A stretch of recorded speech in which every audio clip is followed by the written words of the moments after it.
महाभारत की कथा में जब पांडवों को जुए में छल से उनका राज्य और सब कुछ छीन लिया गया, तो उन्होंने 13 वर्षों का वनवास और अज्ञातवास सहा। अज्ञातवास पूरा करने के बाद पांडवों ने अपने राज्य की वापसी के लिए प्रयास किया। पांडवों की ओर से श्री कृष्ण को शांति दूत बनाकर दुर्योधन के दरबार भेजा गया। श्री कृष्ण का उद्देश्य युद्ध टालना और न्याय का मार्ग प्रशस्त करना था। जब श्री कृष्ण कौरवों के दरबार में पहुंचे, तो उन्होंने दुर्योधन से पांडवों के लिए 5 गांव मांगे। श्री कृष्ण ने दुर्योधन से कहा, पांडव महान योद्धा और धर्म के रक्षक हैं। उन्होंने अपना वचन निभाया है और अब वे केवल इतना चाहते हैं कि उन्हें जीने के लिए थोड़ा सा स्थान मिल जाए।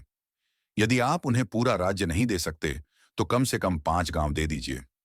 वे इन गांवों में रहकर शांति से जीवन व्यतीत कर लेंगे। 5 गांव जो श्री कृष्ण ने मांगे थे, वे थे इंद्रप्रस्थ, पानप्रस्थ, सुवर्णप्रस्थ, वृकप्रस्थ, मकरप्रस्थ। श्री कृष्ण का उद्देश्य सिर्फ इतना था कि पांडवों को उनके अधिकार मिले और वे शांति से जीवन जी सकें। उन्होंने युद्ध को टालने के लिए हर संभव प्रयास किया, लेकिन दुर्योधन ने इस प्रस्ताव को पूरी तरह से नकार दिया। परंतु दुर्योधन ने अहंकार और अधर्म के कारण इस प्रस्ताव को ठुकरा दिया। उसने क्रोधित होकर कहा, मैं पांडवों को सुई की नोक के बराबर भूमि भी नहीं दूंगा। दुर्योधन के इस उत्तर ने स्पष्ट कर दिया कि वह युद्ध के अलावा किसी और विकल्प के लिए तैयार नहीं था। दुर्योधन ने अपनी जिद को सिद्ध करते हुए न्याय का मार्ग छोड़ दिया। उसका यह अहंकार और अन्याय ही कुरुक्षेत्र के महायुद्ध का कारण बना। श्री कृष्ण ने पूरे प्रयास के बावजूद शांति की राह में सफलता नहीं पाई। दुर्योधन ने न केवल उनकी बातों का अनादर किया, बल्कि अपने अहंकार को बढ़ावा दिया।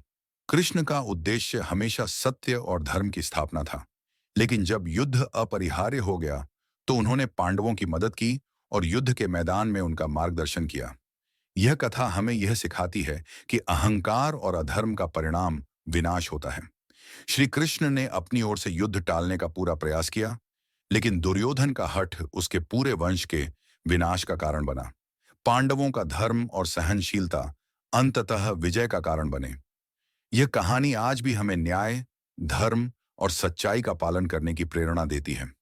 कृष्ण ने अपने समस्त प्रयासों के बावजूद जब देखा कि दुर्योधन की जिद टूटने वाली नहीं है, तो युद्ध को टालने की कोशिशें समाप्त हो गईं।